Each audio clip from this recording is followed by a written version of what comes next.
Yeah. So what exactly does your company do? We work with thought leaders, authors, gurus, consultants, speakers. And so we transform their learning management system into a performance acceleration system that has immediate impact on results for their customers. Information, which is the age we came from, it was everything, but it's no longer everything. Now it's what can you do with the information, which is capability, which is application, which is doing, not knowing. And so building a performance platform is a very different thing than building a learning platform. How do you create a difference? 11x founder. What keeps you in the game? I'm a curious person. So 11 companies, 11 different industries. I've not once gone back to the same industry twice and said, let's do it again. From everything that you've learned so far, what is the secret to learning faster? The question is, how do you learn faster? You practice a skill, not a framework. AI is shit, except for the genius inside it. We've actually taught the brains of each one of these AIs to act like a coach that's pushing you to the next level. And so you gotta make it difficult. And you can always say, hey, be harder on me. Welcome back to the podcast. In this episode, we have Alex Kutsishin, who is the CEO of Fuel. Welcome to the podcast, Alex. Thank you so much. Thanks for having me. Excited for this conversation. Awesome. Yeah, let's get into it. Yeah. So what exactly does your company do? Well, if I'm just gonna answer it in a quick sort of like elevator pitch style, we help organizations surpass their own goals. Okay. So that's the enterprise side. And then experts who we work with, thought leaders, authors, gurus, consultants, speakers, we help them transform their learning management system, which you'll learn very quickly. Nobody has a problem with learning management. They have a problem with applying what they learned.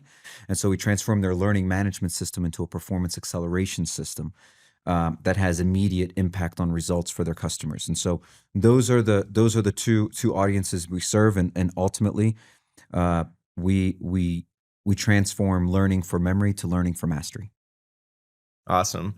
And I know on your LinkedIn, you define yourself as performance as a service. Mm-hmm. How do you actually define that?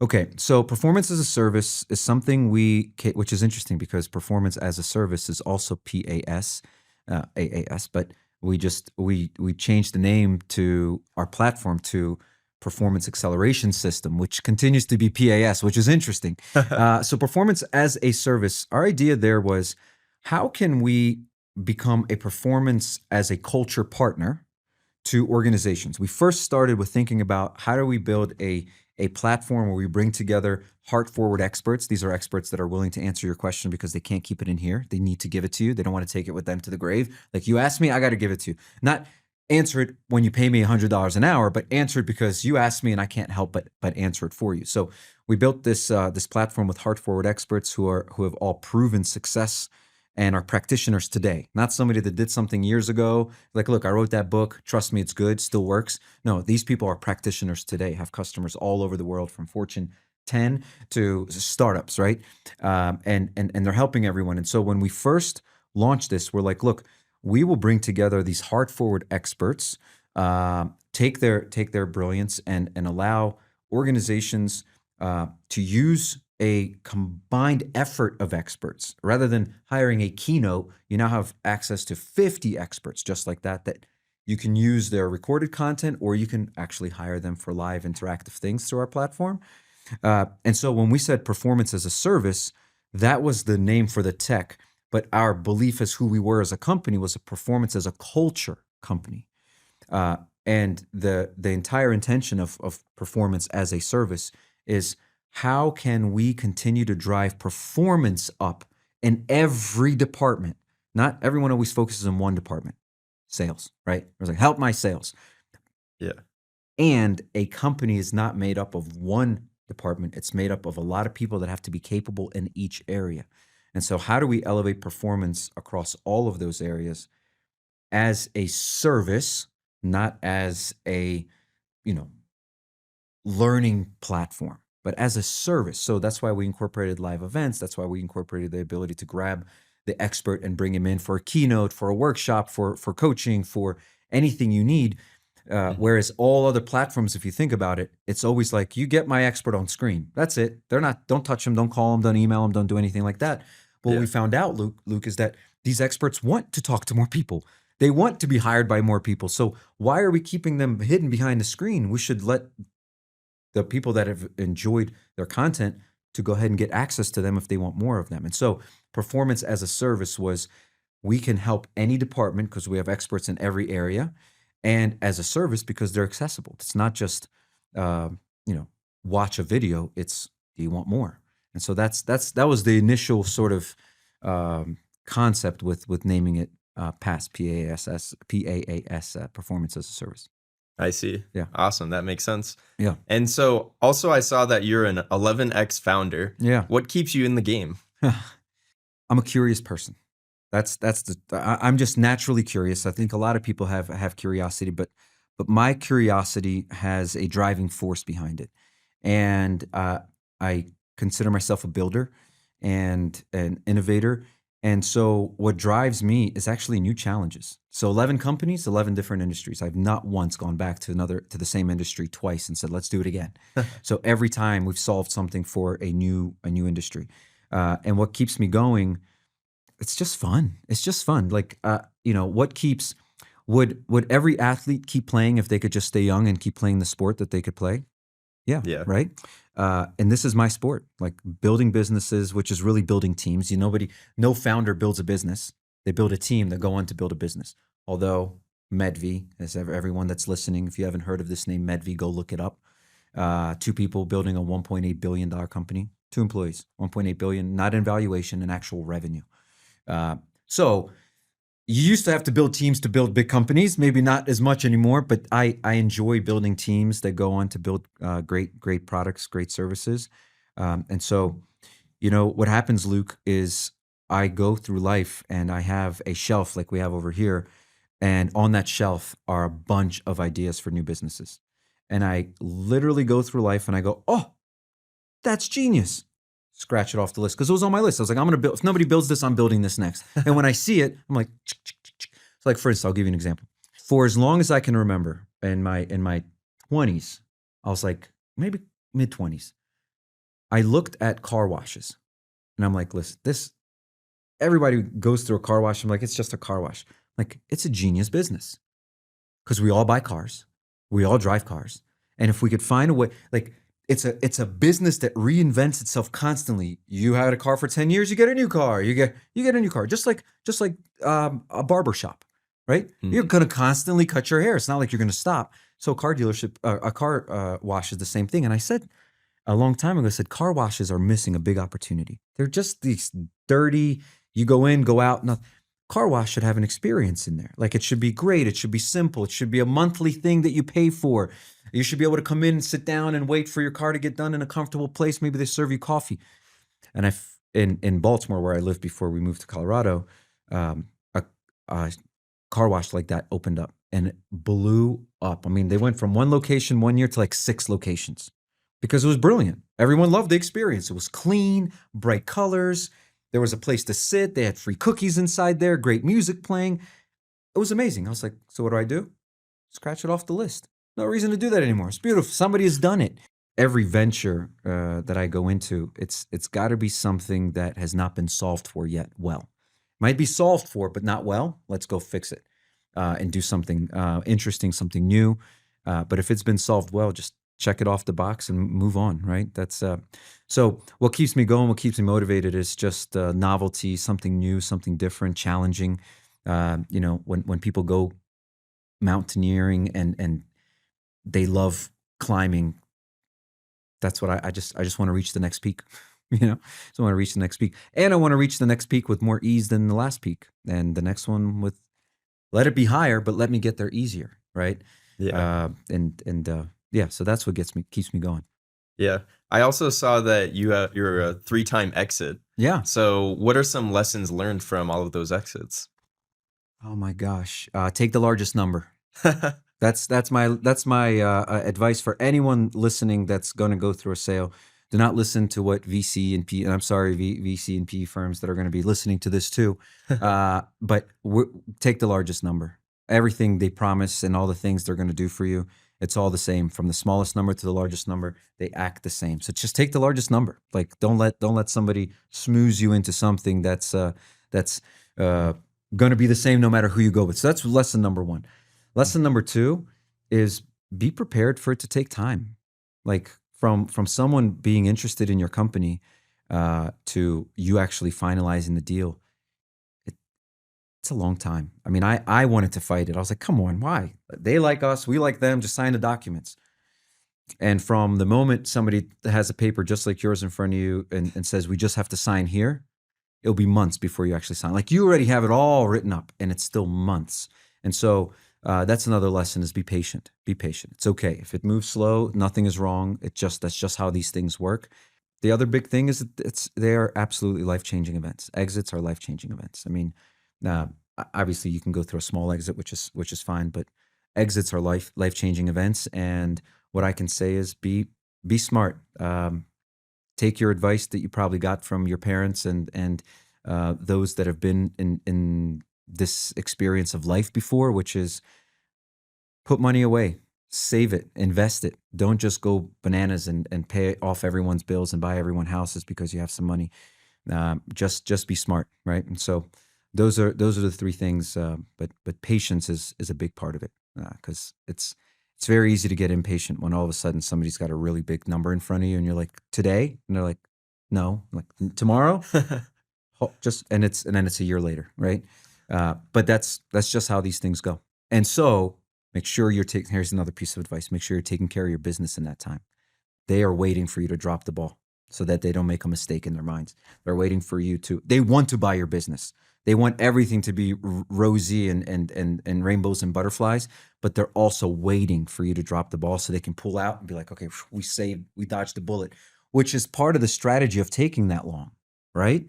And so patience and do not take your eye off the ball. That's okay. So fifth advice. I've given three, said it was done, given a fourth. Here's a fifth advice. Uh, it is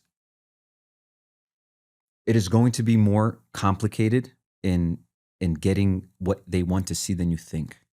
So like be organized. My advice for all of these entrepreneurs that are building businesses, I can tell you right now, we had an additional multiple added to our multiple because of how organized everything was. How easily, with the compliments we got from every time we did an exit, the compliments we got was how clean all the data was, how easy it was to get to. And that adds multiples because if they have to work hard and strain and cognitive load and trying to figure things out, they're going to believe something's wrong in the business. But if it's simple and every question is like click and find, your multiple goes up. All right. So I gave you all the advice I have. Awesome. Nice. Yeah, very interesting. Cool. So for Fuel, how did that actually get started? Fuel got started like many other of the businesses that I've had the pleasure of launching. My mentor gave me advice probably when I was in the fourth venture. And he said, if you want to find the next great area to impact, change, create a lot of value, have an opportunity to have a massive financial event happen, experts in any field have a gut feeling that something is changing. And so if you hear an expert talking about their industry and something is wrong and something is failing, something is changing, something is going to be different soon, pay close attention because they probably feel it, but they don't know what it is. They don't know why it's happening. They just feel it. As a great expert, you just feel it. Some will know what it is, but they may not know what to do with it because they're experts. They're not entrepreneurs. They're not innovators. They're not willing to jump off a cliff and then build the parachute on the way down or a plane or whatever you want to call it as you're going. And so this was no different. My phone rang. On the other end was a very successful expert, author, speaker, 22 books published, many New York Times bestsellers, 7-8 million students through his courseware. That's direct. I think he's in tens of millions of people around the world that have consumed his content. And so he called me and he said, hey, education is broken. I need your help. I was like, oh my gosh, music to my ears. I mean, that's a massive problem. I have in my personal email signature, I don't know why I did this, but in my personal email signature, I wrote solving billion-person problems. And the universe has a weird way of conspiring to get you what you want. And I said that as a point blank. I am solving billion-person problems. Not I wish to, not I want to, but I just put it out there. And ever since then, the last 3 projects, one was bigger than the next, one was bigger. And today we are solving a multi-billion person problem. And so when he said education is broken, I need your help. That's how it all began. That was in April of 2022. when that phone rang, and we were so the phone rang. He told me this thing. I said, "Listen, I was actually in the middle of waiting for my daughter to finish dance class. I was like, I can't have a full conversation right now, but let's schedule another time." And I explained to him because he got my name from a mutual friend of ours, Sue, and she's like, "If you want to build a business, especially like a big tech firm," he knew me from my last company, but he didn't know me personally. He just knew of me. And she said, "You Mhm. want to talk to him because he just has a way of building businesses that grow." And so he called me, and we had that quick conversation, and we had another conversation. And in that conversation, and at this point, I had just sold my company in December of 21. So it's been like 4 months. And this phone rings. And I said to him, I said, "Look, I'm going to ask you a lot of questions, and I'm going to get into this mode where just the answers will start to download, and I'm just going to give you what you need to build your business." I wasn't planning to be in it. I'm sitting here. I just had an exit. So like I got to work here, and so I'm saying, "Here's how you do it. Here's how you build it. Here's all the things," and I just it just comes out, and he goes, "Yes, but you have to do it with me." I was like, "Todd, I told you, I can't. I can't. I mean, just like it's been December 21st. I mean, it just happened." And so we started talking regularly every single week, several times a week. And I said, "Look, I'll put together a team for you that will build your prototype because all I've done is build technology. So I have an amazing team that can build anything. They're amazing. I call them the SEAL team. Uh, they can build anything. They can build it quickly." And so we started building these prototypes while I'm still running and working at my other business. He still has his coaching practice, and we're kind of dabbling, right? We're kind still. I'm telling him, of course, I'd love to be in it, but I can't. Like I'm doing this. So May, June, July, August, all of 22 goes by, and we're just drafting some things. Actually, I remember we started the first line of code on the idea, just the concept. I think it was in November of 22, or maybe it was right after the new year. I can't remember. But we started dabbling, just completely dabbling in some things. Mhm. And in 23, I was becoming my own silent quitter. Remember, silent quitting was a whole thing that you would hear about in 22, 23, 24. People were just silently quitting their companies. Employees would not be working because everyone is from home. Remember when all so nobody would be like, "Yeah, I'm logging in," but they've quit. They're doing side hustles. They're doing whatever. They're not working. They're not thinking about their business, but they're getting paid by the business. Silent quitting was a big problem, and I found myself silent quitting, meaning I was no longer interested in the company that I just sold. I could not stop thinking about this new thing. And so I did what any good founder, someone that cares about their business, I left without taking any of the stuff that was offered to stay, or like, ton of money left on the table. And I said, I got to go, for the simple reason is I would not want any person on our team to be here if their heart wasn't in it. That does Businesses fail constantly because they have people that are just uh, yes people checking the box, just showing up. And I said, Mhm. I cannot be the guy that founded this company and then doing this to my own company. And so I left very cordially. It was very clean. And in 23, we just went full, guns blazing in this and building an alpha. That's what we didn't have any clients at the time. We're building an alpha. But building a performance platform, which, you've heard me say this before, but nobody on this that's listening has. So when we talk about performance, the difference between performance and learning is knowledge is saying you understand, performance is proving you understand. And we live in a world now where information, which is the age we came from the information is like information, oh, right? Yeah. It was everything, but it's no longer everything. Now it's what can you do with the information, which is capability, which is application, which is doing, not knowing. And so building a performance platform is a very different thing than building a learning platform. You know what you do when you build a learning platform? Nothing. You put videos up and say it's a learning platform. You know what people have no problem with? Managing their learning. But yet that's LMS, stands for Learning Management System. We're not an LMS. We're a performance acceleration system. How do you create a difference? How do you build something that seems like the same thing as learning on the surface, but is completely different? And so Fuel went from being, first of all, named Sales Fuel to Fuel. And by the way, 2024, when we registered the name, nobody owned the name Fuel Inc. in the country. Is that wild? That is crazy. 35 or 36 million registered companies, and we were in Delaware registering the company. And they're like, yeah, there's no fuel. I was like, what? We'll take it. Because we're going to go with Sales Fuel. But then we're like, no, this is way more than sale. This is performance for anyone. So anyway, when how this all came to be is as we started to really dig into what is broken in education and training. And what's broken is when Todd speaks to an audience of 1,000 people, comes back the next year and speaks to that audience again, and out of 1,000 people, 50 have transformed, but 950 are almost the same place. That's what's broken, and that had to change. And so, in developing this platform, the big thing that Todd said works well in his coaching, in his personal coaching, I said, how come 95% of your personally coached people are doing better, and 95% of the people that hear you talk and are in your workshops are still in the same place? Why is that such? It's the exact opposite. One-on-one, they grow. In a large group, they don't grow. And he says, well, it's accountability. It's like, okay, well, how do you build accountability at scale, right? And so it was developing all of these little nuances that create accountability, but also create something that makes skill development every time. This is key. Every time you do it, your skill gets better. How do you do that? Instead of promising somebody a change in the next 6 months, like if you watch my learning stuff, you'll get better in 6 months.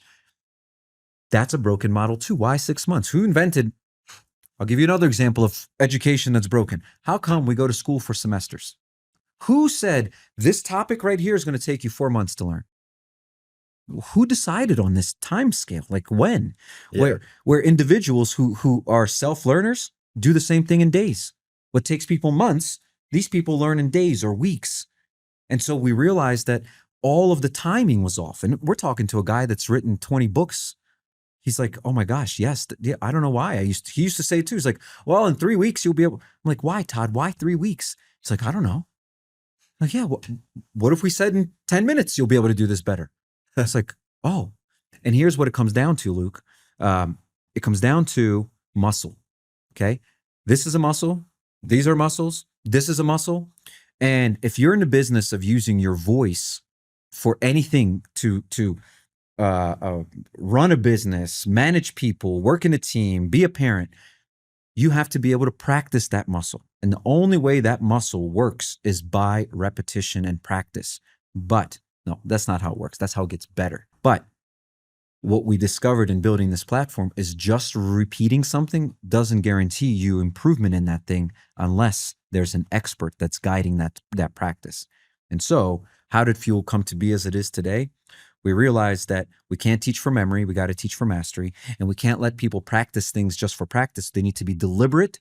They're practicing for a specific thing, like a sales call, like this podcast right here, practicing the conversation before it happens so that when the real conversation happens, you look like you've practiced, right? Yep. Look at an athlete that never shows up to practice. It will look like that on the field. It will look like he didn't show up to practice, which is why they don't start typically if they don't show up to practice, right? And so this is how Fuel came to be: a phone call, a problem of education not working, and then through years of discovery of what works and how do we steal great ideas and bring them into a new environment. Instead of inventing something new, why don't we take something that already works, proven to work, not once, not twice, not 3 times, but for over 100 years. The methodology that's inside Fuel has worked in industries for over 100 years to create top performers everywhere. And so that's how Fuel came to be. Wow. Yeah. That's very inspiring. Oh, thanks. So yeah, from everything that you've learned so far, what is the secret to learning faster? Erickson's law from the power law of practice, period. Okay. So everyone that's listening and thinking to yourselves that training is training and it takes time, it's not true.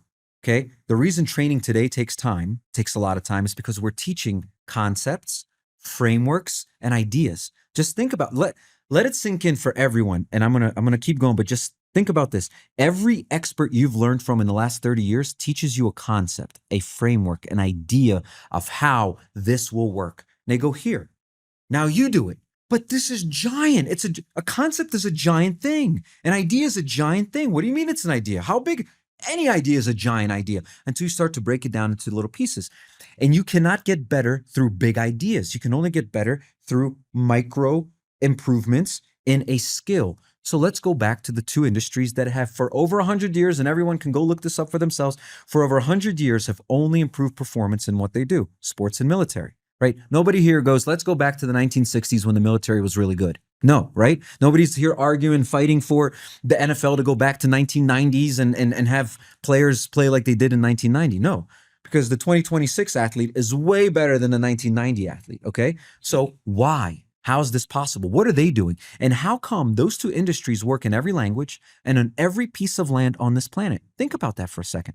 How come you can create elite athletes in Japan, in India, in Brazil, in Chile, in Canada, in US? Wait, how? How is this possible? But in business, we have an 80-20 principle. Think about that for a second. In business, we're like, yeah, 2 people are excellent. These 8 probably need to be replaced. But if you go to a Navy SEAL commander, you will not hear him say, you see my 10 soldiers that are going to war? These 2 are coming home to kiss their babies. These 8, probably not. Yeah. That's not happening. Why?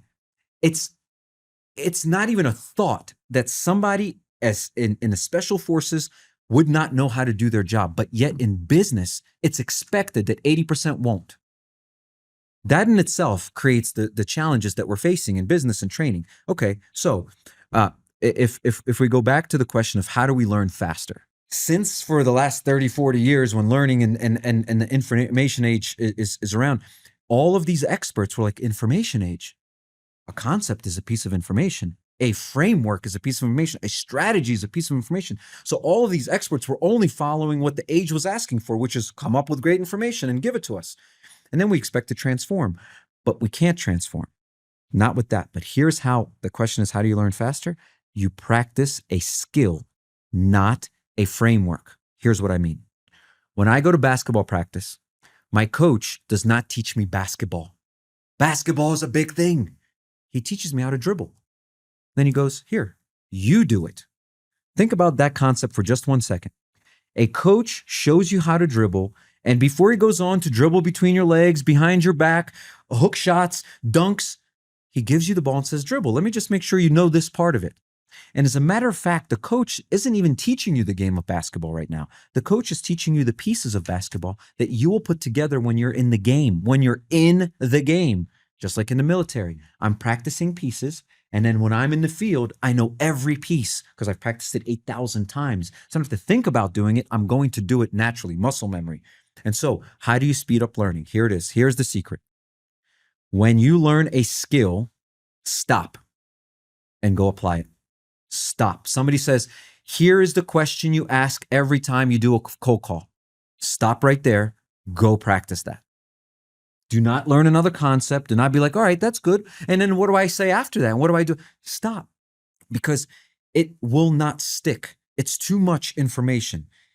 We receive more, and we've all heard these stats, we receive more visual bombardment of information and advertisements and information, all of it, in one day, more than people did in a lifetime. This is true. Like this just do the exact stats are flying out of my head right now, but the stats are insane how much info is thrown at us in a day. And so how can we think for a minute that you teach me this over a 3-hour period and then go on your way and you expect me to actually apply what you taught me? No, I'll remember how awesome you were. I'll remember how cool you were. I'll remember how amazing your lessons were, how enthusiastic, how funny you were. That one thing you said, that story you told me while you were teaching us, but there's no way I'm applying what you're doing. At least 95% will not. 5% will. That's a scientific, it's around 5% that can learn and apply from just hearing things. And so to answer your question for the third time, I guess, it is learn it, apply it. Now, here is the extra secret. Learn it and apply it with an expert watching. And then you are by law, by Erickson's law from the power law of practice, By Erickson's law, when you practice with an expert who's watching you practice, you are by law going to get better every single time. Why? Because the expert sees where you can improve. When you're doing it by yourself, you don't know where you can improve. You're like, I think that was pretty good. Or the opposite, it's like, that was horrible. So you don't know where to improve, but you keep repeating the same horrible things because you don't know. And so when you have an expert, which think about military, does anyone practice anything in the military without somebody watching them? No. Think about sports. Is there ever an athlete playing a sport or practicing when no one's watching, except for on their own? That's fine. But in a game and in a team environment, coaches are always watching. And what are they watching for? One thing, how do I make Luke better for the next game? That's their job. And so they're watching you. You're taking a shot and your elbow's all the way out here. They just come up to you and say, hey, just bring it in. Boom, your shot just got better. But when you're by yourself, no one sees that. No one knows how to improve it. You just hopefully get better. So to get better quickly, learn something, apply it right away, and then practice with an expert who can give you feedback. I see. That makes a lot of sense. It's science, complete. It's actually, forget about science. It is the law, like gravity. It is literally like gravity. It works every time. It never not works. I see. Yeah. So for other training programs, what makes them fail to produce lasting change? They're memory based. Brain memory, not muscle memory. If they were muscle memory, like I can do this anytime, wake me up. So like if you were to wake me up at 3:33 in the morning and be like, Alex, what do you want, Luke? And you're like, tell me about Fuel. Okay, listen. So it's a performance platform. Learning for memory is broken. Learning for mastery is right. Like I could just do it, right? Because it's just built into me. I could probably do it while I'm sleeping. Every other system, and by the way, remember, we have hundreds of experts who have written hundreds of books, who have been on over 50,000 stages to do keynotes for the top companies in the world, who are also doing it wrong. And every time they see Fuel, they go, oh my gosh, we've been doing it wrong. Yes. And they know it because they stand on stage and they're the ones experiencing this. Weren't you in the same place last year when I was here? Yeah, I'm this year. This is the year I'm going to change. They hear that from everywhere. And so the reason other places, and then look, nothing is wrong. It's evolution, right? It's complete evolution. Like, was it wrong that we had landlines because now there's mobile phones? No, that's just what we had. So the information age is where we're coming from. And so all of these systems are still thinking about the old and having changed to the new. And so they're not working because they're focused on memory. They're focused on you taking notes. And we're focused on you applying it so your muscles remember it whenever you need them. That makes sense. Yeah. So I saw also from my research that you started out with sales training and then you moved on to all of these other topics. Yeah. So what was it about sales training that made you want to start there? So both Todd and I, Todd owns a company called High Trust Sales. So he's a sales trainer, okay? But he's a leadership coach. He does a lot of family coaching too, like couples, a lot of couples coaching, because he just has a great way to work with his partner. Him and Deb just have a great relationship, and so they coach others. So he's a natural coach, but his biggest thing was sales. I mean, he was one of the top salespeople in the mortgage industry. I think he did over 6,000 loans himself. I mean, that's just crazy. And then he went on to teach salespeople. And so when he called me and we started the conversation, that was just a natural skill that we knew we had. So we knew what would be good in sales training. And so the original name that he told me was Sales Rocket, actually. That was the original name when he's like, I'm thinking about naming it Sales Rocket. And I asked him, I said, what's a rocket without fuel? It's just a hunk of metal. It's not the rocket. It's what's inside the rocket that makes it a rocket. He's like, oh, that's even better. So let's name it Sales Fuel. I was like, all right, that sounds pretty good. But then we realized that what we're creating isn't just for salespeople. Real performance improvement could help every department. As a matter of fact, it could help everyone at home too. Communication is communication. Applying yourself in different areas of your life is applying yourself in different areas. It could help everyone. And so we have to drop sales because we found that if we can help leaders lead better, then sales would go up. If we can help CEOs hire better leaders, all of their company would get better. And so we needed to drop sales from it. But that's where we started because that's where our strengths were. And we're leaning a lot into it right now. It seems to be a very, very big push around the world for better performance in sales. I think there's a real need for that. And so we're seeing that come back a lot. Our first customers. We onboarded thousands at a time, and they were full companies from CEO down to the receptionist, everything in between. And it was only like at the end of 25, beginning of 26, that a lot of our positioning on sales started to come back. Like people are like, okay, this is working.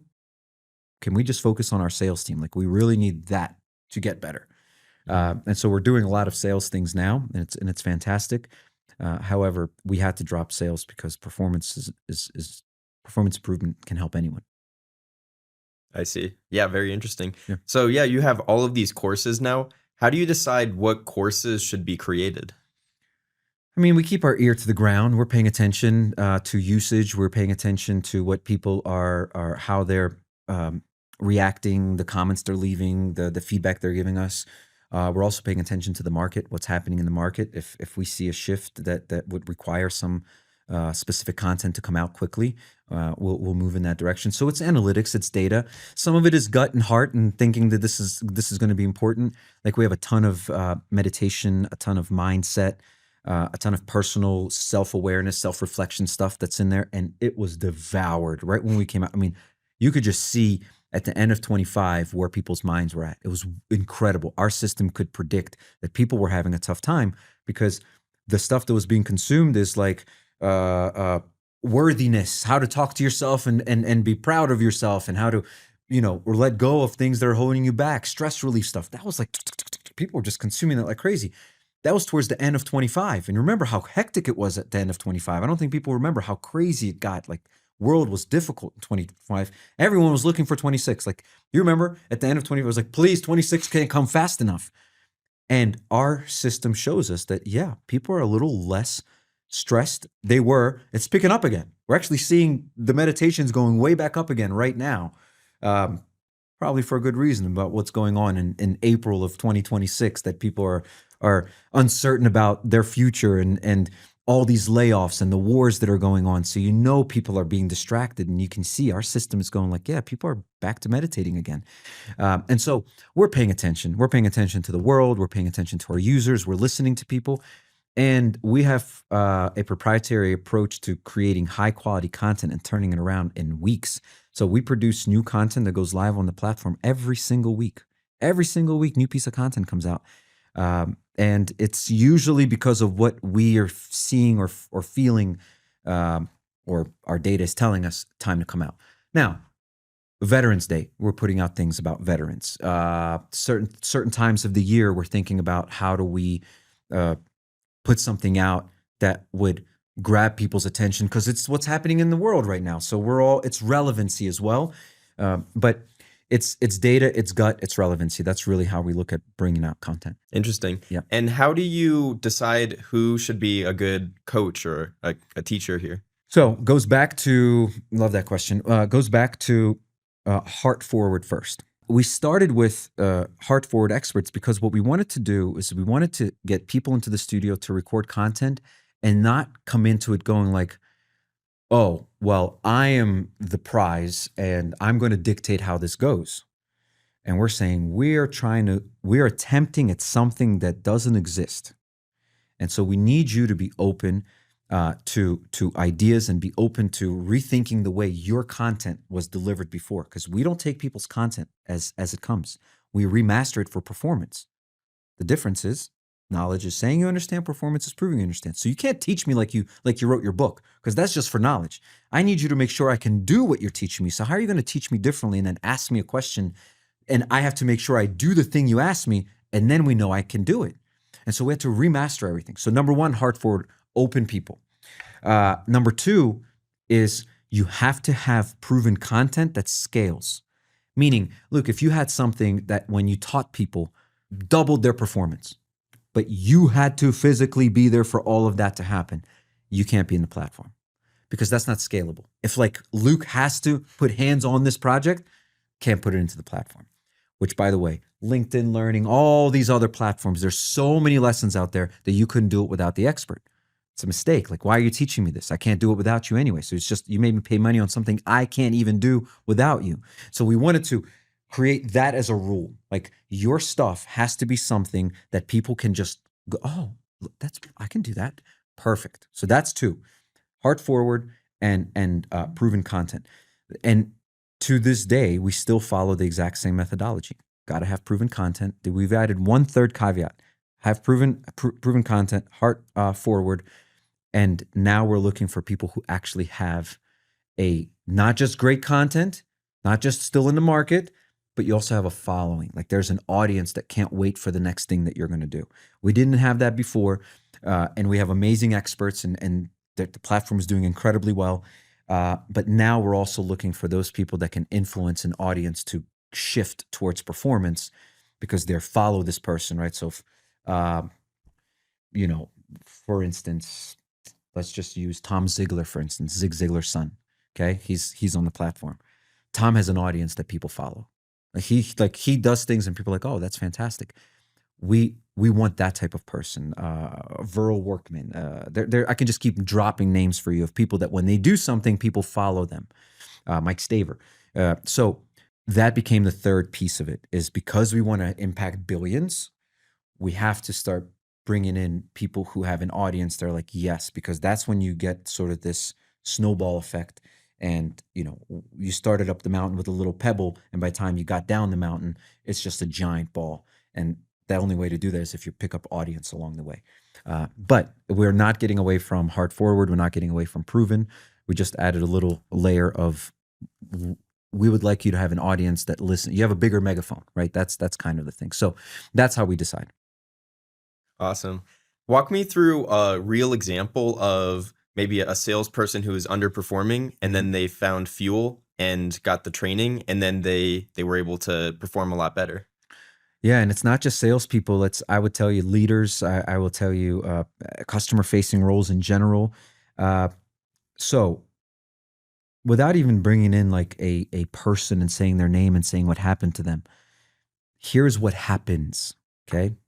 So when you get into the platform, we've developed a now trademarked system called expert language model. Everyone's heard of large language model. That's what all of these Geminis and ChatGPTs are built on.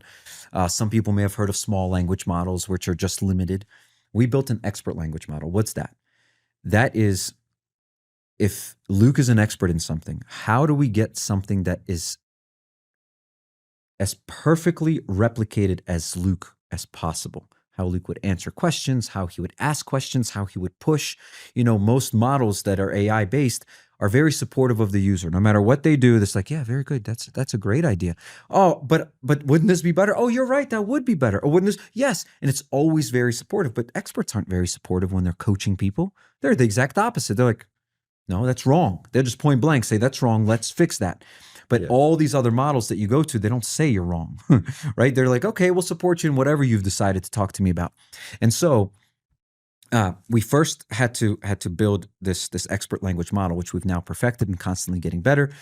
And so what happens is the following. Remember, since we built this on sports and military, we follow the exact same process. And so in sports, if you're going to teach me how to dribble, what will be a dribble effect to a salesperson, for instance? What is the same equivalent as a dribble? Which is a very basic thing. So maybe a dribble exercise is making a cold call. Okay.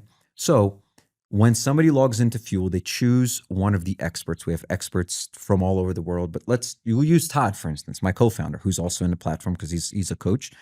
And let's just stay in the mortgage industry, just for the sake of this conversation. If someone is looking to make a phone call to a realtor to get referrals from them, they would go into the platform, and I'm going to tell you some results here in a second. They would go into the platform, they would speak just like you and I are speaking right now and say something like, look, I have a meeting coming up with Luke. He's a great realtor here in Denver, Colorado. And he's been doing it. I can see on LinkedIn, he's been doing it for 7 years. He's well known. How can I approach Luke so he can send me his next referral? And then Todd AI would walk you through and go back and forth with you, set up a role play scenario, grade you, give you feedback, and you've put your voice under pressure. You have now dribbled the ball. And Todd AI sees that you're dribbling the ball and says, you know what? You can make that phone call now. When you practice with Todd AI and he gives you a score of like 4 or 5 or something like that, or 6 maybe, he says to you, let's practice again. Got to get to an 8. just like a coach would, right? Like you're standing shooting free throws, missing every shot. The coach isn't like, all right, hit the showers. Like you're not leaving until you make these shots, right? And that's why they become good. This does the same thing. This system goes, wait, you got to practice again. You did not get to the level that I wouldn't make this phone call. You're going to not make the deal. And so it practices that skill with you until you're scoring at a certain level. And then you go out and make that phone call.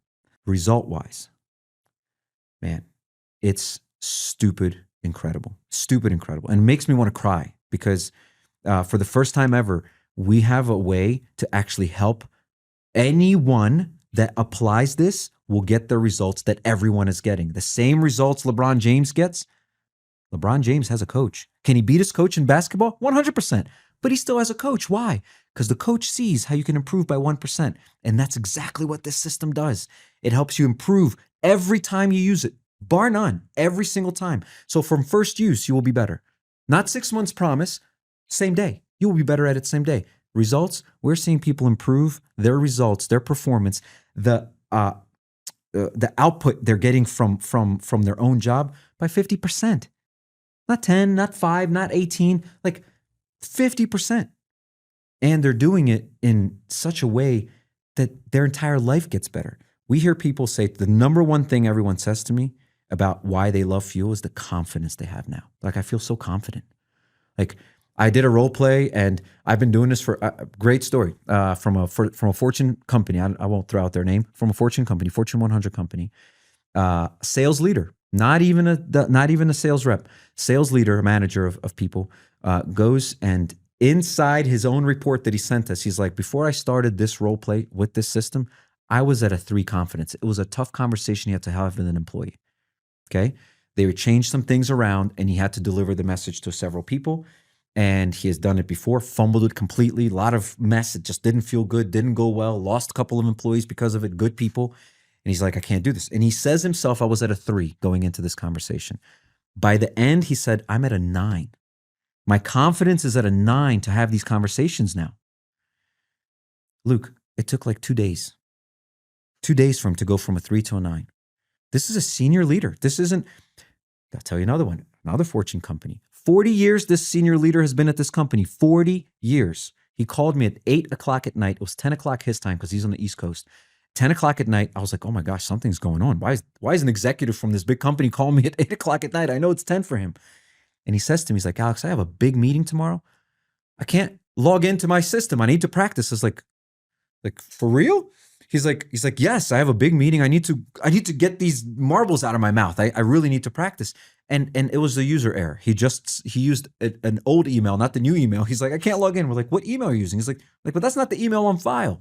But my point is, 40 years in this company, and he recognizes the power of practicing with expert feedback. He's like, I'm not doing this meeting until I practice. And so results have varied, but all of them positive. There's not one that we have someone come back to us going, you know what? This just doesn't work for me. It cannot not work. It's literally law.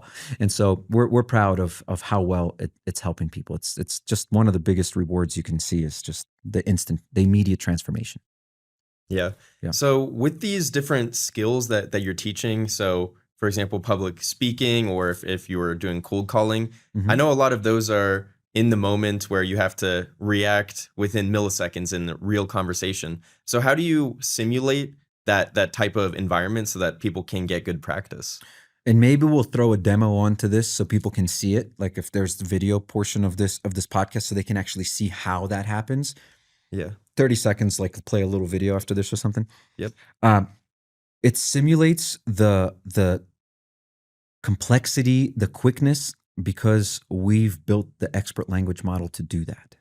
We've built the expert language model to act like an expert, right? And so in a game environment, in a sport, coaches create game situations with high pressure.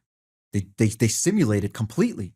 And we've just done the same thing. So like when you come in and say, hey, I'm meeting with a Fortune 500 CEO about this thing, the coach is going to be like, well, we better practice. So how do you feel? And literally the AI coach will say, how do you feel about it today on a scale of 1 to 10? You'll be like 5. You're like, all right, we got a lot of room to grow.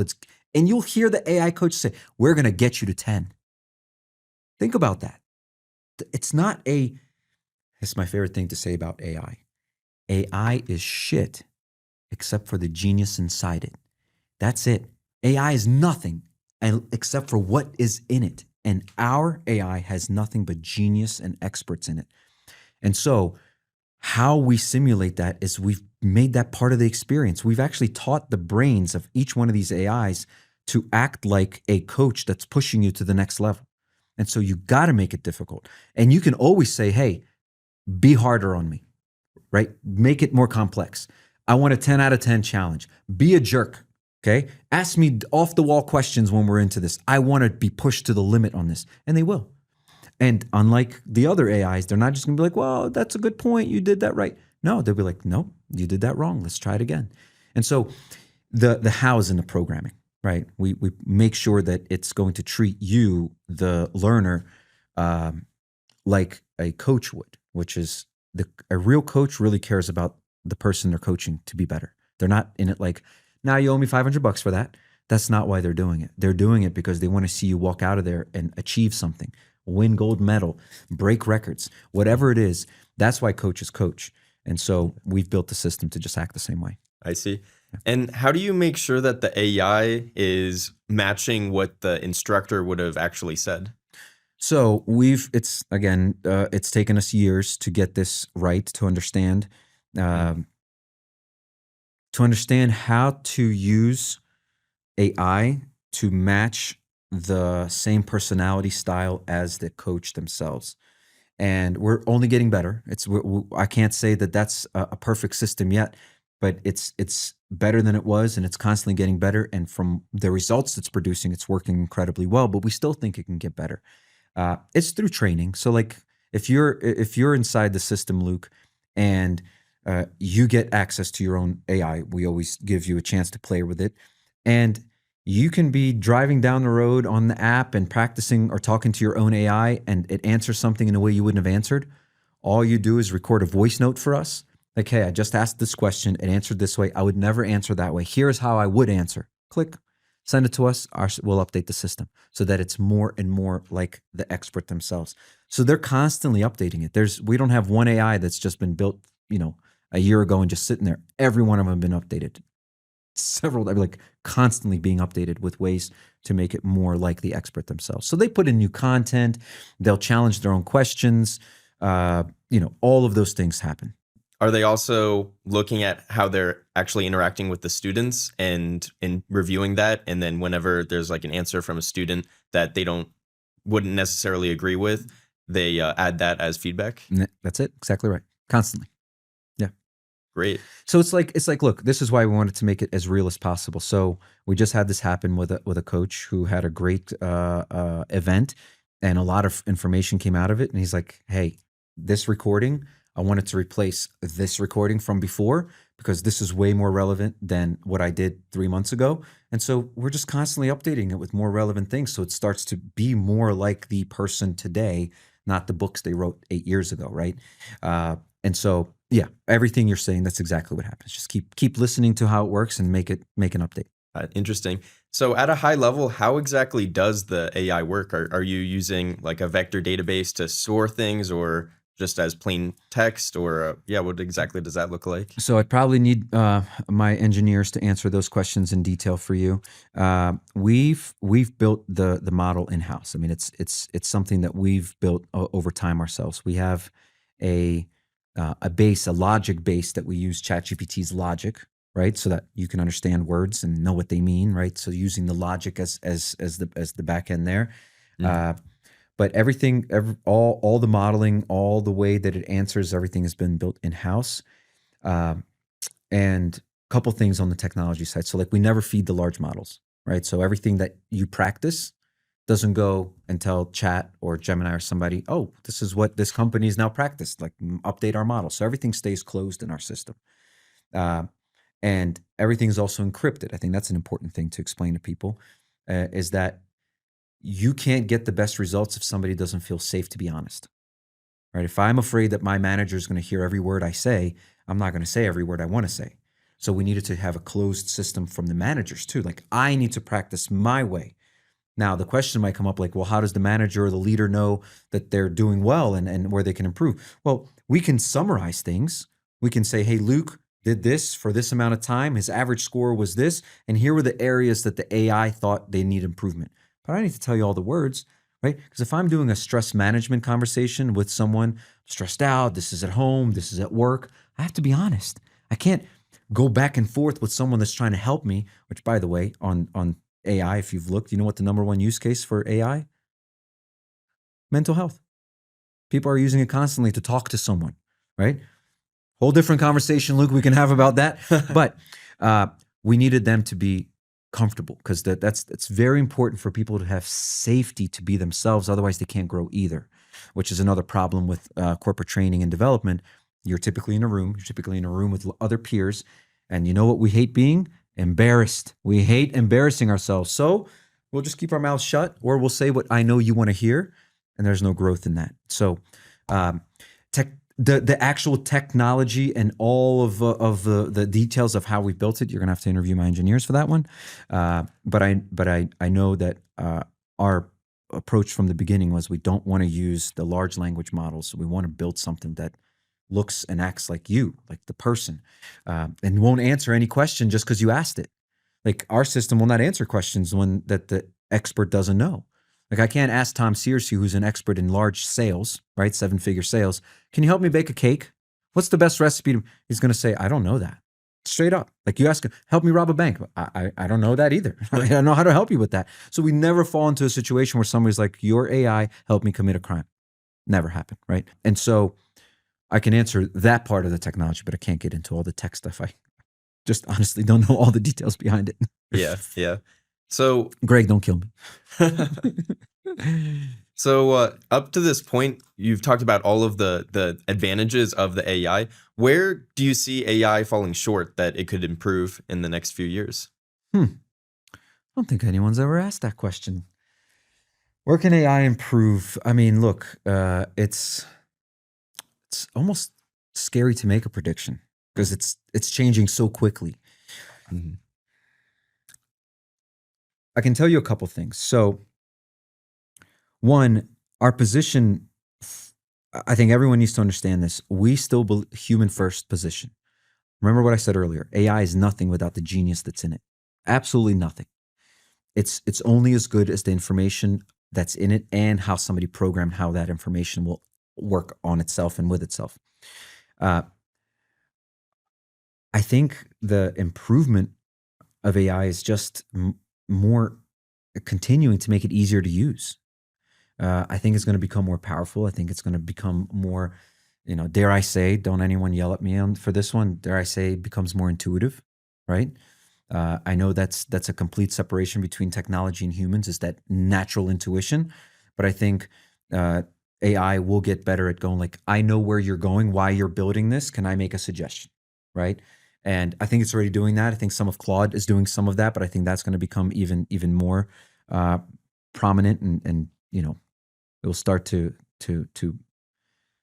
sneak itself into roles that right now are like, oh, AI will never be here. It'll start to get into some of those roles as well. Where can it improve? I mean, I just hope it continues to stay empathetic, right? I know it's been built that way. Every large model is built with empathy built into it, which is, thank goodness for movies like Terminator, right? Who scared the shit out of us. I think all of those scary movies made sure that when we build it, it doesn't do that. If had those movies not come out, who knows what would have happened. But I love that we were ahead of it and scaring the crap out of the population before this came out. So hopefully it continues to stay empathetic. I think there's got to be a lot more AI going into infrastructure support, building infrastructure in third world countries and things like that. I think we need to start using things in that nature. I think medicine continuing to get better with AI. I think, sorry, all the attorneys out there, but I think continuing to work on AI for law things is really important, because it's just so expensive, and why so many people don't even go into business or into other things, because they need lawyers involved and it's very expensive. And I think demonetizing some of those things to allow people to do more. But improvement, I don't know. I've stopped making predictions like that. I used to just make predictions left and right on technology and business. It's moves too fast to make a prediction that you can actually be like, yep, I'll fight you on this hill. I'm saying what I'm saying right now, but I'm not going to fight you on that hill. If something changes tomorrow and some new innovation comes out, makes everything I just said irrelevant, I'm not going to be surprised, right? So I don't know. What do you think? Where do you think AI is what can make it better? Well, yeah, I think a big part is what you were talking about in the legal system, where it seems like every month or every few months you have a major publication where a legal firm will put out an apology for using AI for one of their cases, and then it points to it used a fabricated case that Yeah, wasn't actually real. So being able to have these models that reduce the hallucinations, being able to have stronger safeguards around that, yeah. I think that's going to be really major. So yeah, when it doesn't Well know said. something, to actually say that it doesn't know something. Yeah, it's interesting because our model is built that way, so we don't have hallucinations because of that. Because it never just pulls. It doesn't make things up. So it's interesting, but I agree with you completely. That eliminating hallucinations from some of the larger models will be key. Yeah, but law, that's where I look at that a lot. You know, we just went through a process where typically would have used a lawyer and probably taken months and tens of thousands of dollars. We just did it in weeks and it cost a couple $1,000, right? And we did have an attorney look over. You've heard of this expert in the loop concept or human in the loop concept. So Hmm. we absolutely utilized that. We did everything ourselves, went to an attorney. Is this right? No, this is wrong. This is illegal. You'll get in trouble for this. Fantastic. But that was it. Like otherwise, it would have been back and you know how it works with attorneys, back and forth. No, yes, no, yes, no, yes. They'll always find something, and you're $10,000 into it, and you just need one piece of paper to sign, right? So I think law, I think medicine, obviously education. I'm sure we've all heard of the Alpha School, what Alpha School is doing for students, Fuel is doing for adults, which is they're all about applying the lesson from the day rather than trying to remember the lesson from the day. So in Alpha School, every student gets taught by a human and then practices with the AI, so they can apply. Why? Why is this so important? This is something we didn't cover earlier in the conversation. Why it's so important and why it works. Alpha School students average more than 1,500 on their SATs. Every student. Think about that for a second. And then think about the fact that they only go to school for 2 hours. Every Alpha student is in school for 2 hours, and their scores are 1,500. Top 1% of the country of students. So, why it works is because it's hyper personalized. Every engagement is with Luke and the expert, not with 40 people in the class and the expert, Luke and the expert, Alex and the expert. One, and I'm going to use words Luke didn't use, and my AI will meet me where I am. It won't be like, "Hey, come up here. I'll talk to you when you're this smart." No, it will meet me right here and be like, "We can do better. You can do better. You can do better." It just meets me where I am and talk and helps me get the understanding in my language, not just in a different language as in Spanish or Russian or something, but in my understanding, my level of understanding, where training and schools fail to the masses. You know, we've all been saying this for a long time: is something has to get better with education, more personalized, more personalized, more personalized. No one would have ever guessed that AI will do that. And so that's one of the things we didn't get to cover. That's a big part, is that hyper personalization. 40 people in your company, all 40 will get 40 unique experiences that are relevant to them, rather than one massive training where one person's like, "This really worked for me," and the 39 are like, "I already knew this. Why are we doing this? Why I've known this," right? So that's another big part of it. Yeah, that seems like a lot of the concepts that you've consciously implemented in your company as well. Yes. Oh, big time. Big time. It has to be. It has to be. We know that education is subjective based on our history, how I was brought up, what I know, what I don't know, right? And Mhm. so when you teach one thing and then expect everyone to understand it the way you taught it, it's not going to happen. When you can have one on one, I can take what you taught and I can understand it at the highest levels, but I need to get to it with my way, right? And Yeah, it is proving to be, like I said, 50% improvement in performance and numbers and real results. 50% in days, in weeks. It's it's hard to imagine, but it's not when you realize that it's the same thing as working out a muscle. So, like I think I talked to you about this before quickly, or maybe we talked before the podcast. Uh, if you and I were to do 50 bicep curls right now, when would we feel that we did 50 bicep curls? Right now. We'd be like, oh man, I feel that, right? You wouldn't be like 6 months from now, hey, Luke, I feel it now. I got it. I really got it now. No, it'd be the same day. But training, we talked about this. Why? Why does it have to be this long? Why can't I experience the results of my training right now? And the answer is you can, especially when it's personalized to you. Yeah. I see. Yeah. And on the topic of, what can be improved with I think another thing as well is having these AI models that aren't just yes men that Yeah. actually that because I Can know push back. yeah, that can push back. I know with the old GPT 4.0 model, Yeah. that was a very common thing that people would say is that it would just agree with them and it would tell them that they were doing Yeah. well and stuff. And it was so interesting too because they tried to uh, deprecate that model for the newer Yeah. models that were less syncopantic or Yeah. Whatever that is. yeah, whatever that word was. Yeah, and then there was a bit of a uproar about it that Yeah. all these people they wanted that GPT 4.0 model back. Yeah, because they were like, now it's being rougher with me. Yeah. Every time I wrote an email, I said, wouldn't this be better? It said yes. And now it's like, no, it's good. It's good. People will understand. I mean, look, there are definitely people out there that don't want to put in the effort. And let's be honest, there's a time that's coming where people won't have to work the way they work now, right? Universal basic income. I don't know if that's a thing or not. A lot of people talking about it, or some other thing or a way that we're going to support everyone that doesn't have to work well, let's turn this conversation from technology to philosophy for a second. Our worth for as long as the modern human has been around has been on what we do. Your value comes from what you do. What happens when you don't have to do anymore? Where does the value come from? Well, it's actually in the name of humans. Human being. Not human doing, it's human being. At some point, we just have to be okay with being because a lot of things will be taken care of for us. And so it is the future that's coming is actually, in my opinion, some people can say dystopian. I disagree. I think a utopian future is coming where more and more people are doing more of the things they love to do. And we're seeing that now with the younger generation, right? Your generation, we were talking earlier about some other younger folks.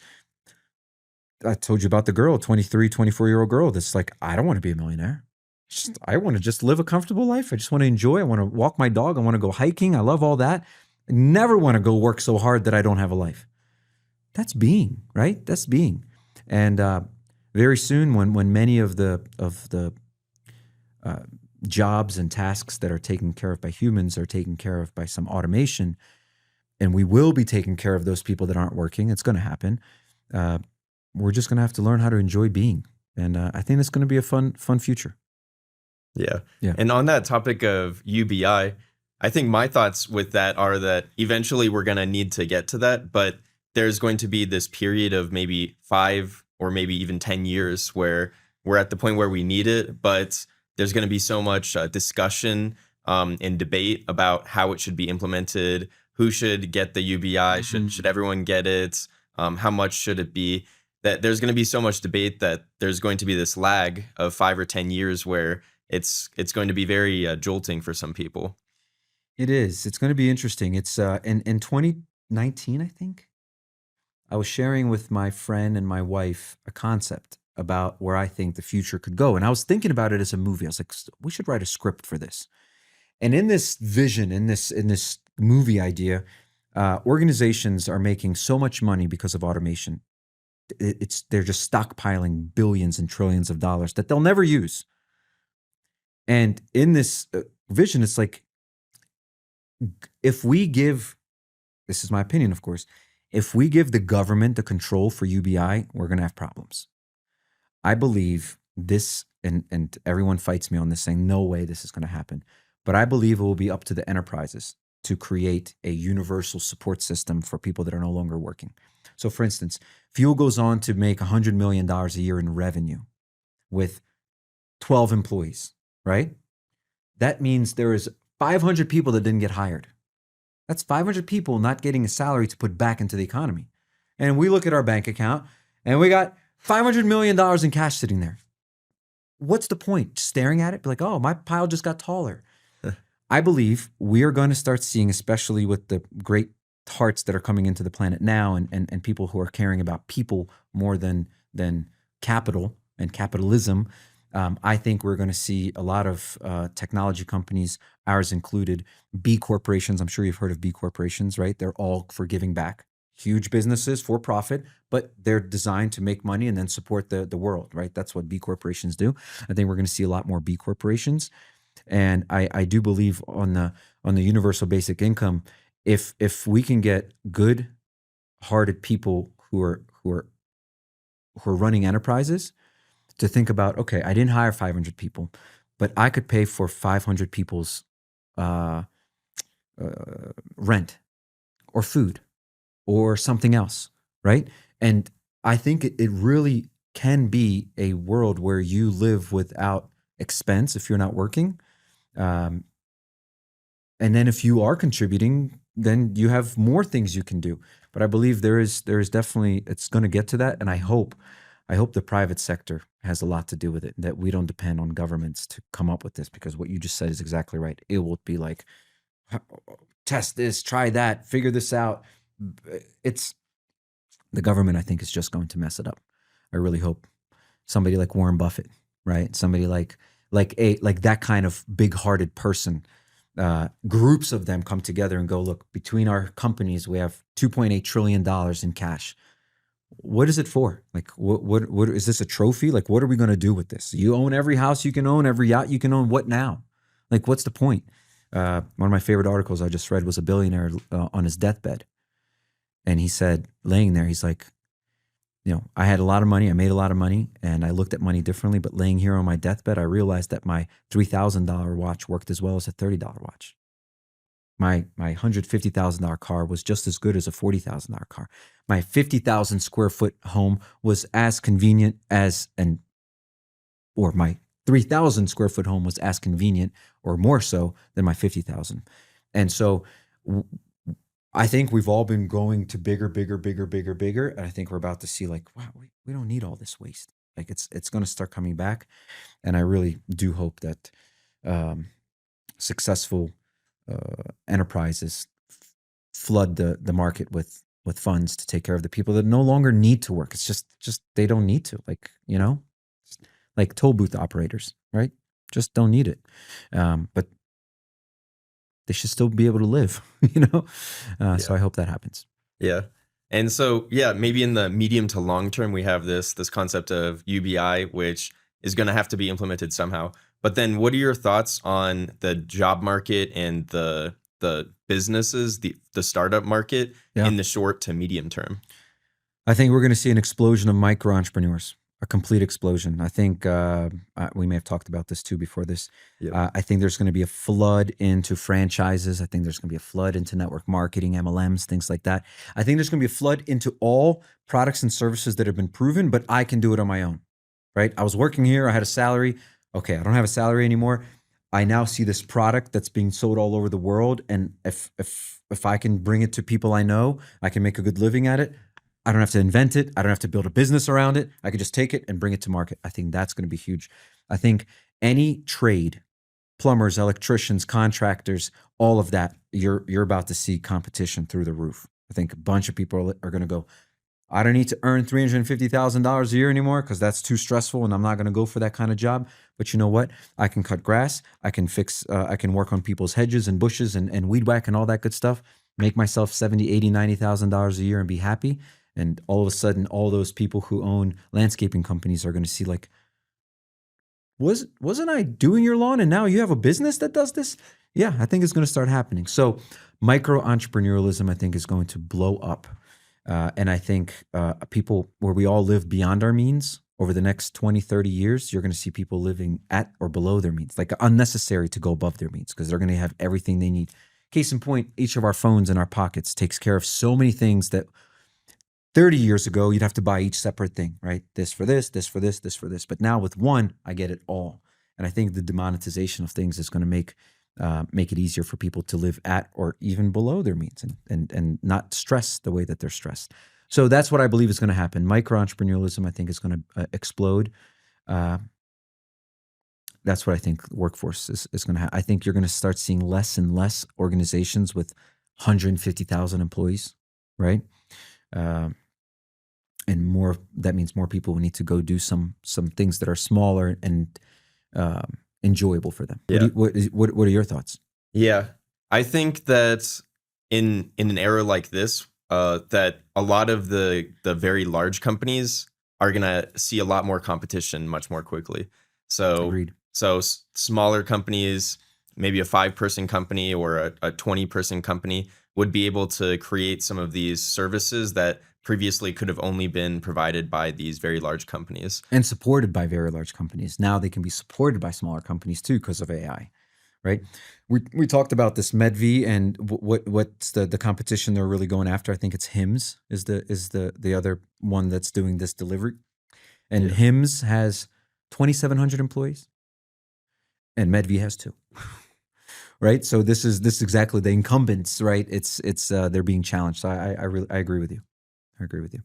Yeah. And also, I would imagine too that as the cost of using these LLMs continues to go down, they're going to be utilized more and more and more. And so going back to what you were saying, I think that we're going to see so many more companies showing up. Oh yeah. Yeah. In different flavors, different colors, absolutely. I think it's inevitable, right? I mean, it's just the signs of if you have this mass layoff, not because people aren't performing, but it's just the need, right? Again, we'll go back to toll booth operators. It's just the needs change. Like it's now automated. I drive by, it collects all my money. It's good. I think as those needs change, what you're saying is inevitable. It cannot not go in that direction. Got my AirPods falling out of my pocket. Oh, good. Yeah. Yeah. And then also, I think that a big thing that's going to come up is with these AI that they're able to code so well and they're able to write so much code.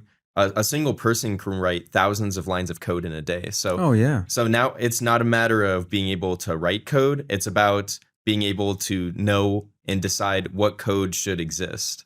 So we said this before.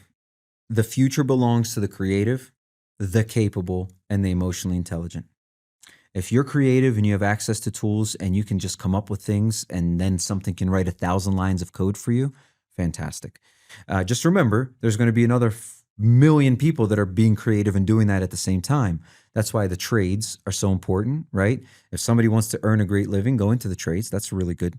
And use AI and technology to support you, right? So instead of going into the trade and becoming a plumber and hiring a receptionist, have an AI receptionist, right? They can answer while you're working. Somebody's always answering the questions on your behalf, scheduling things on your behalf. So I do believe it's because what you just said a second ago is technology will write a lot of code, but not all future business is about technology. There is going to be a lot of analog business, a lot of trades business where have you seen the chart? And if not, I'll share it with you and maybe you can put it up in this section. Have you seen the chart of what jobs the AI should replace by a certain, like when AI is fully capable, the amount of jobs it will replace? Have you seen this graph? It's an amazing graph. It's like a circle. Is this the one that came out from Anthropic? I forget where it came out from. My engineer, Greg, showed it to me. He brought it up to my team. He's like, have you seen this? And I think it's brilliant. I think it's brilliantly done. It's a circle and it's cream. The circle is cream. And around the circle is all these jobs, all these industry jobs. And the cream color represents all the humans doing those jobs right now. And then there's a blue, you see blue colors in there and they're kind of jagged and they go to the edges of the circle. Some places they go down, they go back up. And that represents all the jobs that will be replaced by AI. And none of them go all the way to the edge of the circle, meaning there's always a layer of humans in every industry. Those are your capable people. Capable, creative, emotionally intelligent. Those are the ones that are running this. Those are the ones that are going to get paid 7 figures. Everyone, 100% of them will be paid 7 figures because they're replacing 50, 60, 70, 80, 100 people. They will all be able to earn that kind of money because businesses will make more money. And so the thin layer of humans that are left are going to be making a tremendous amount of money. Now, what's interesting is when you see this and you see the stuff that's taken up, the part that's completely still cream, construction, Yeah. all of these, agriculture, farming, all of this stuff, it's mostly still cream. And all of these other things, sales, doctors, medicine, education, data.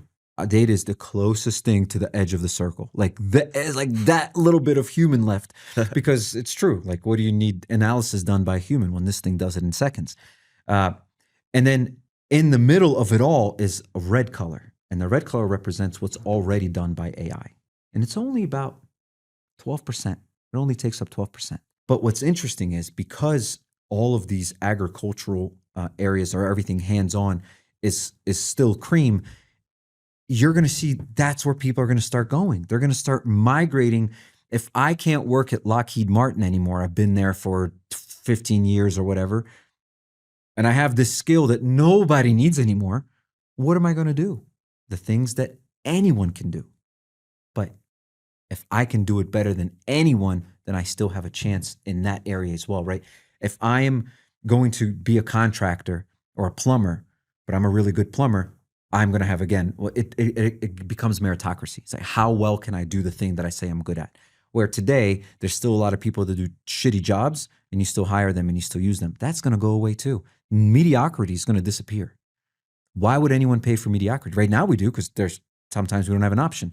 But when all of these amazing minds that no longer work for these big companies go and start doing things in the field with their hands themselves and realize that they never have to be mediocre at anything or expect mediocrity, you're going to see the quality of work everywhere go up, everywhere. Everyone will be capable. Let me say it this way, and this I will fight on a hill. I will put my flag here and I will fight on it. There will be no more incapable people in business after a certain amount of time. Just won't exist because they won't be hired, right? You'll be hired because you're capable. Right now you're doing this, but you could do anything. But you're the type of person that's hireable anywhere. So many people that aren't will not be hired anymore. And so, hey, everyone, here's a bright future for you. Every business you work with in the next 10 years, you're going to enjoy your experience. Because right now, so many businesses you work with, you don't enjoy your experience. But the future is every company is operating at this level because they don't have anyone but great humans there that are supported by technology and AI. Yeah. So Yeah. there's a little prediction for you. Interesting. Yeah, for sure. Yeah. So beyond using this AI in Fuel to help with the teaching, how else do you use AI to become more effective? In the business or personal or both? Yeah, like in the business. In the business. Yeah. I mean, we're using it for content creation, of course. We're automating marketing. We're automating follow-up. Our tech team probably has dozens and dozens of agents that are running constantly, especially with Claude's new system that has this, this peak hours versus regular hours, and so high users of Claude use it at a specific time now. I don't know if you've heard about these peak hour charges from them. So we're using all around communication, organization, follow-up, programming, scheduling. A lot of our scheduling is done fully automatically now. Well, I mean, I guess Calendly would have caused that too, but like even responding and confirming things can be done automatically. Yep. Trying to think what else we're using it for inside the company. Editing, image generation. Our graphics team uses it all the time. By the way, everyone, do not replace a good designer with AI. Don't do it. It will never do as good of a job. Use a great designer with AI. Don't be like, oh, I can do this now by myself. You will fail miserably because it still takes a very creative person who understands how design works to make something that looks really great consistently. But we use it all the time for designing. Yeah, website development. I mean, we're using it. It's everywhere. We use it everywhere. But remember, I'll repeat this again. We use it to power the human, not to replace the human.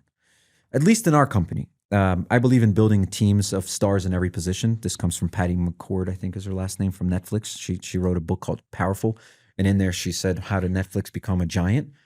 She's like, "We never just hired mediocre people. It was always stars. Like we focused on stars, and that's how I like to build every business is stars." And so to that point, I don't want to replace stars with AI.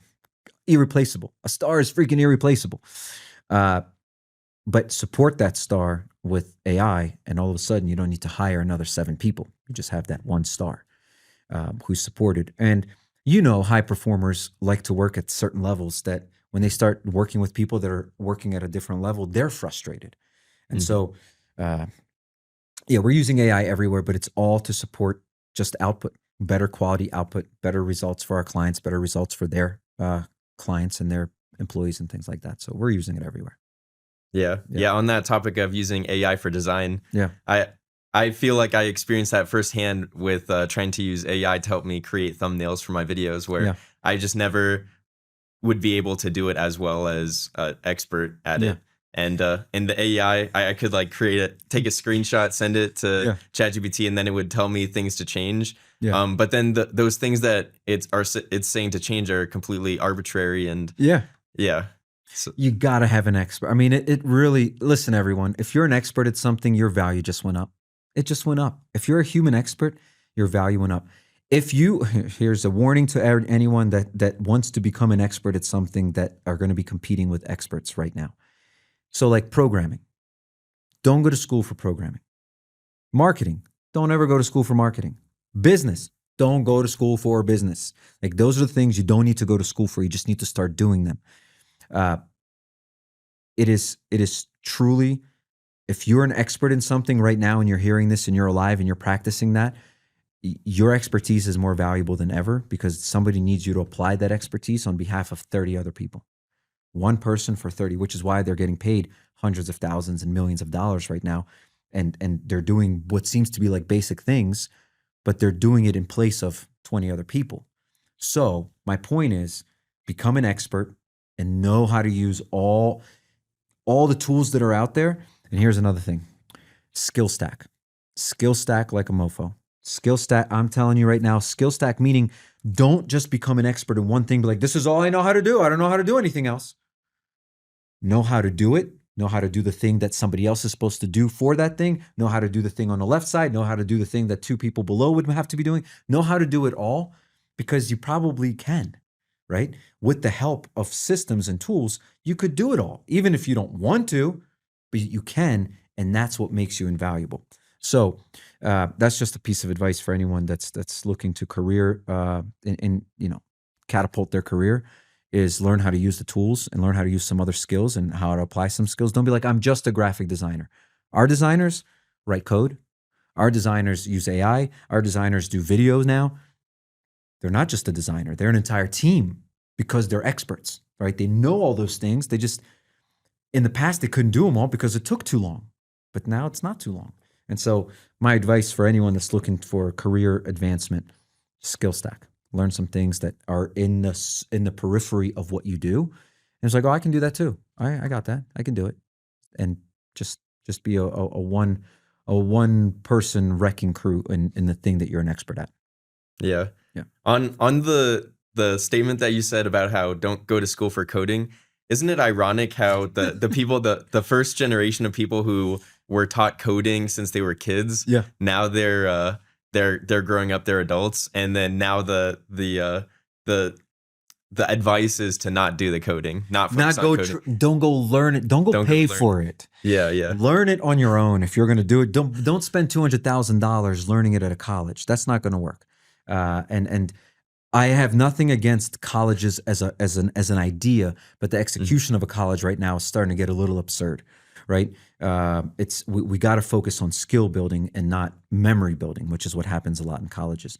And so, there's so many things that my 13-year-old said, what would I go to college for? I said, that's a good question. What do you want to be great? I said, I kind of want to do what you do, Pop. I want to get into business. Like, no college for that.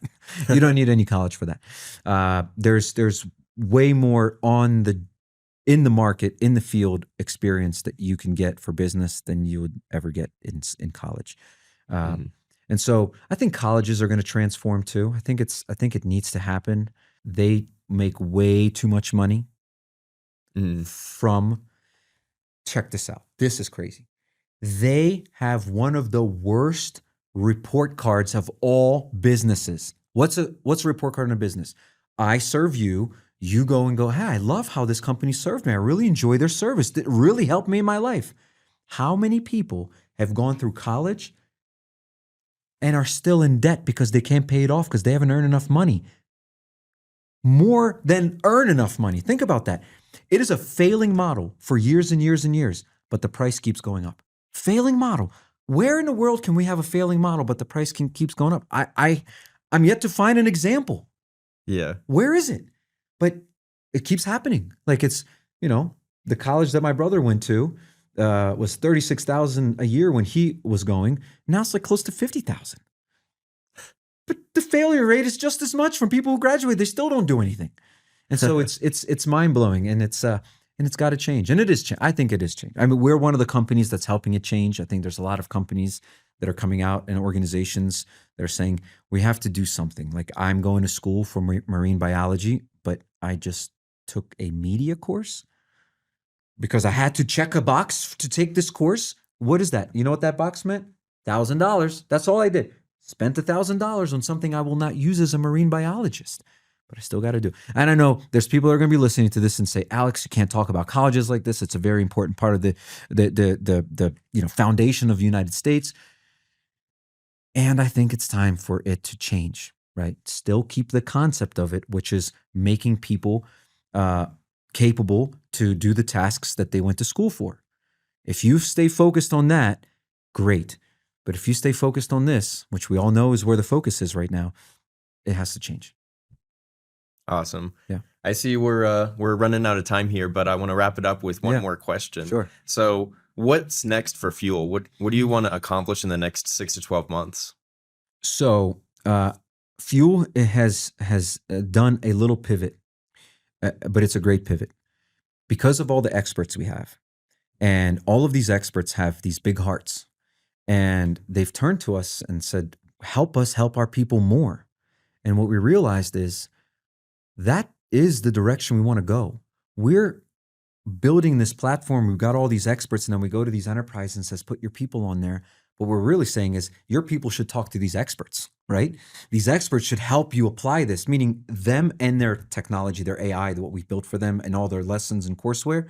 And so here we are, have Fortune companies we work with. When we look back, 100% of those companies were introduced to us by our experts. So we're like, wait, we should just be supporting the experts. That's what. And so we've built something that's going to replace all the LMSs out there. Sorry, LMSs, it's over. Learning management is not a thing. Nobody needs to manage learning. They need to apply their learning. And that's what this has done. And so the pivot we made is we are now building all of these white label platforms that are powered by Fuel, but standalone systems for all of our experts that can dump all of their stuff in there. We can transform. We've now built a way to transform their existing content into performance content without them coming into our studios and having to reshoot everything. And so now we're building out these, we're replacing LMS with PAS.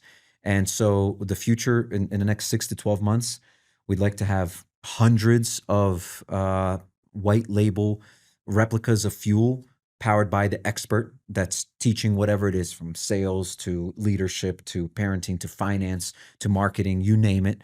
And they can invite all of their customers into this private environment. Not right now, Fuel, everyone logs in, everyone sees the same content for everyone. Here, it's going to be your own, not an LMS, PAS, Performance Acceleration System. And so that's the future, is we want to see hundreds and thousands of experts move from learning management to performance acceleration. And we're well on our way. We have some of the biggest names in the world passing along their experts to us, saying, "Hey, so like different associations, like National Speaker Association, help our experts get to this modern new stage where what they're saying is sticky and usable, not just memorable." And so we're very excited about the future. We've already more than doubled our revenue numbers from last year in just the first quarter, and we feel like before the end of the year we'll probably 10 to 20x what we did last year, and it's because of this pivot. It's just experts are coming in droves and like, "Ugh, my platform is so old, nobody watches stuff anymore. I can't get new people on it," and so that's the pivot, and we're going to just support a bunch of great experts. Amazing. Yeah. Awesome. Thank you so much for coming on this podcast. It was very exciting, very interesting to talk to you. Thank you so much. Thank you for having me on, Luke. Thanks for reaching out and making this possible. I really enjoyed it. Thank you. Awesome. Cool.